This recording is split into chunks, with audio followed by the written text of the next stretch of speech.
মাননীয় প্রধানমন্ত্রীর প্রথম সাক্ষাৎ, এটা ছিল সৌজন্য সাক্ষাৎ, এবং এই সাক্ষাতের সুযোগে দুই দেশের সম্পর্ক এবং সম্পর্কটা আমরা কোথায় নিয়ে যাব সেই সম্পর্কে সাধারণ আলোচনা হয়েছে। এবং যে বিষয়গুলো এসেছে তার মধ্যে হচ্ছে দু দেশের বর্তমান সহযোগিতা, বিশেষ করে এনার্জি, বাণিজ্য, উন্নয়ন সহযোগিতা, এবং সেই সাথে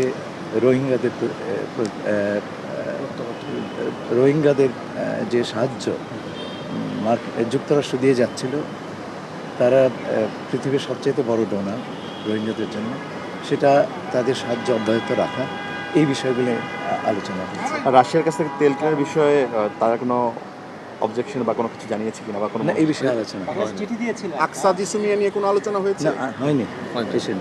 স্যার, জ্বালানি নিয়ে যে সংকট চলছে এখন, বাংলাদেশ রাশিয়াকে তেল কিনতে একটা চিঠি দিয়েছিল, আমরা যেটুকু শুনেছি, জ্বালানি মন্ত্রণালয় বলেছিল, সেটা নিয়ে কোনো না, আজকে আলোচনা হয়নি। আর মাননীয় প্রধানমন্ত্রী স্বাভাবিকভাবে উনি প্রায় 2 মাস ওনার দায়িত্বকাল, তিনি বিদেশ সফরের বিষয়ে কোনো দেশে যাওয়ার বিষয়ে এখন পর্যন্ত এখনো সিদ্ধান্ত হয়নি। সার্বিকভাবে বাংলাদেশ জ্বালানি যে সংকটে পড়লো, সেই সংকট মোকাবেলা করার জন্য যুক্তরাষ্ট্র কোনোভাবে বাংলাদেশের সহযোগিতা করতে পারে কিনা, এই বিষয়ে আমার সঙ্গে ওয়াশিংটনে যুক্তরাষ্ট্রের আপনার energy minister, energy secretary Chris রাইটের সঙ্গে আলাপ হয়েছে। তার সঙ্গে আমি বেশ কয়েকটি বিষয়ে কথা বলেছি।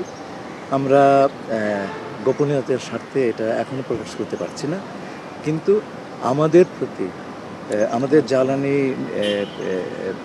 সিকিউরিটির জন্য তারা সাপোর্ট করবেন, সেই নিশ্চয়তা আমাদেরকে। স্যার, একটা বিষয় অনেক জায়গায় দেখছি যে অন্য জায়গা থেকে তেল কিনতে আমাদের যুক্তরাষ্ট্রের গোপন চুক্তি ছিল, সেই কারণে আমরা বিভিন্ন বিশ্বের অন্য দেশ থেকে তেল কিনতে পারছি না, এরকম কোনো বিষয় আছে কিনা? প্রথম কথা হচ্ছে, যুক্তরাষ্ট্রের সঙ্গে আমাদের কোনো গোপন চুক্তি নাই। এই যে চুক্তি, সেটা আমরা প্রকাশ করে দিয়েছি। 2 নম্বর কথা হচ্ছে যে কেউ কেউ বলছেন যে এই চুক্তির কারণে আমাদেরকে আমেরিকার কাছে পারমিশন চাইতে হচ্ছে। একেবারে মিথ্যে কথা। এই রাশিয়ান তেল কেনার ব্যাপারে সব দেশের উপরে রেস্ট্রিকশন আছে, আমেরিকান রেস্ট্রিকশন।